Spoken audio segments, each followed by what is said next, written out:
से पुरानी मंदिर जो जिसको लाल दरवाजे की मंदिर से जाना जाता है, उसके लिए 20 करोड़ रुपया जारी किया है। मैं हमारे चीफ मिनिस्टर साहब का, कांग्रेस की गवर्नमेंट का शुक्रिया अदा करता हूं सर।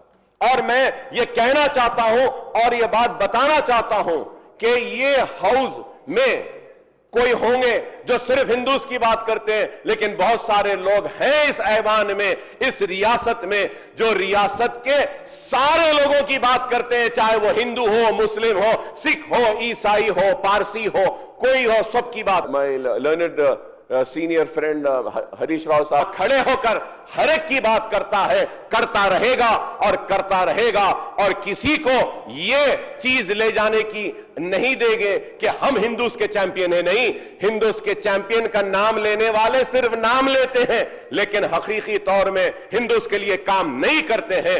हम मिलकर काम करेंगे, भाईचारगी को रखेंगे, नफरत का खात्मा करेंगे, और मोहब्बत के जरिए हम हिंदू, मुसलमान, सिख, ईसाई, पारसी सब मिलके अपनी रियासत को एक नंबर 1 रियासत बनाएंगे और आगे बढ़ाकर लेके जाएंगे सर।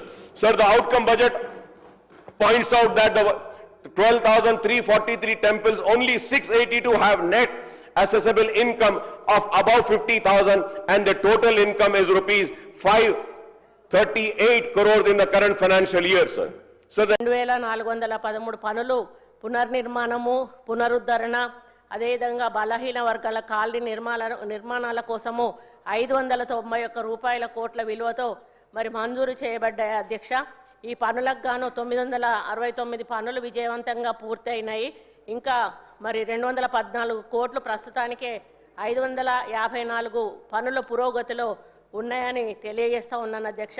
మరి అదేవిధంగా గ్రాంట్ ఇన్ ఎయిడ్ ద్వారా వచ్చేటువంటి అమౌంట్ను మరి జీతాలకు ఇవ్వడం జరుగుతుంది, అర్చకులకు ఇవ్వడం జరుగుతుంది అధ్యక్ష.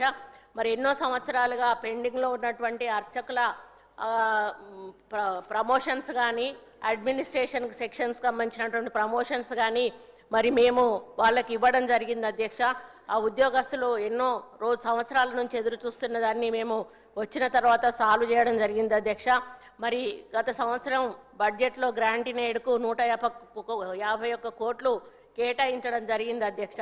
ఇక రాష్ట్ర అభివృద్ధికి మరి చాలా గుళ్ళు ఇవన్నీ కూడా SDF నుంచి కొన్ని, MAUD నుంచి కొన్ని మరి తీసుకొని వివిధ గుడులను కూడా అభివృద్ధి పదంలో నడిపిస్తాం. దాదాపు 23 గుళ్ళు అధ్యక్ష, అవి చేపట్టడం జరుగుతుంది.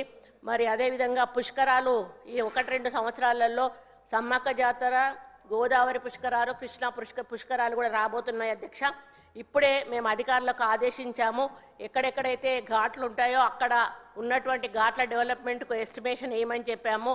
అదేవిధంగా ఇప్పుడు కృష్ణా పుష్కరాలకు 11.36 కోట్లు ప్రభుత్వం విడుదల చేసింది. తుంగభద్ర పుష్కరాలకి ప్రత్యేక నిధుల కింద 2.5 కోట్లు, గోదావరి పుష్కరాలకు ఆదిలాబాద్, ఖమ్మం, కరీంనగర్, నిజామాబాద్ మరియు వరంగల్ పుష్కర ఘాట్లు పునరుద్ధరింపబడ్డాయి.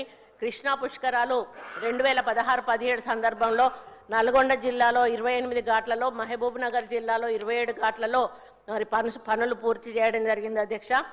తుంగభద్ర పుష్కరాలు కూడా గతంలో